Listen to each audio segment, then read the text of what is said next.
ఎందుకు? ట్విట్టర్లో ఎవరైనా ఒక కమెంట్ పెడితే భయం ముఖ్యమంత్రి గారికి, తెల్లారికల్లా అరెస్ట్ వస్తుంది ఇంటికి. ఫేస్బుక్లో ఎవరైనా ఒక వీడియో పెడితే భయం ముఖ్యమంత్రి గారికి, తెల్లారికల్లా పోలీసు వాళ్ళు వస్తారు.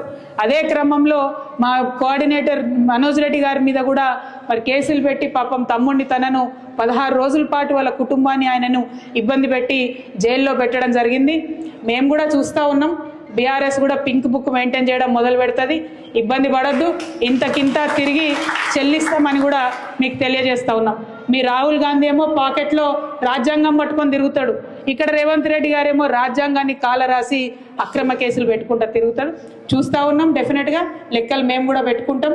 మాకు జయశంకర్ సార్ నేర్పించిండు లెక్కలు ఎట్లా రాయాలనో, ఎట్లా ఉద్యమాలు చేయాలనో. ఇప్పుడు మా మీద అక్రమ కేసులు పెడుతున్నారు. మా కార్యకర్తలను కాపాడుకుంటూనే మీ లెక్కలు కూడా తీసి ఇంతకింత మేము అధికారంలోకి వచ్చినాక తప్పకుండా తిరిగి చెల్లిస్తామని ఈ ప్రభుత్వానికి హెచ్చరిక చేస్తూ మరి కార్యకర్తలందరి పక్షాన బీఆర్ఎస్ పార్టీ నిలబడి ఉంటుందని చెప్పి మీకు మరొక మారు భరోసా ఇస్తూ, ఎందుకు? ట్విట్టర్లో ఎవరైనా ఒక కమెంట్ పెడితే భయం ముఖ్యమంత్రి గారికి, తెల్లారికల్లా అరెస్ట్ వస్తుంది ఇంటికి. ఫేస్బుక్లో ఎవరైనా ఒక వీడియో పెడితే భయం ముఖ్యమంత్రి గారికి, తెల్లారికల్లా పోలీసు వాళ్ళు వస్తారు. అదే క్రమంలో మా కోఆర్డినేటర్ మనోజ్ రెడ్డి గారి మీద కూడా మరి కేసులు పెట్టి పాపం తమ్ముడిని తనను 16 రోజుల పాటు వాళ్ళ కుటుంబాన్ని ఆయనను ఇబ్బంది పెట్టి జైల్లో పెట్టడం జరిగింది. మేము కూడా చూస్తూ ఉన్నాం.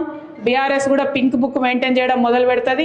ఇబ్బంది పడద్దు, ఇంతకింత తిరిగి చెల్లిస్తామని కూడా మీకు తెలియజేస్తూ ఉన్నాం. మీ రాహుల్ గాంధీ ఏమో పాకెట్లో రాజ్యాంగం పట్టుకొని తిరుగుతాడు, ఇక్కడ రేవంత్ రెడ్డి గారేమో రాజ్యాంగాన్ని కాలరాసి అక్రమ కేసులు పెట్టుకుంటా తిరుగుతాడు. చూస్తూ ఉన్నాం. డెఫినెట్గా లెక్కలు మేము కూడా పెట్టుకుంటాం.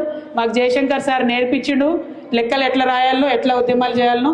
ఇప్పుడు మా మీద అక్రమ కేసులు పెడుతున్నారు.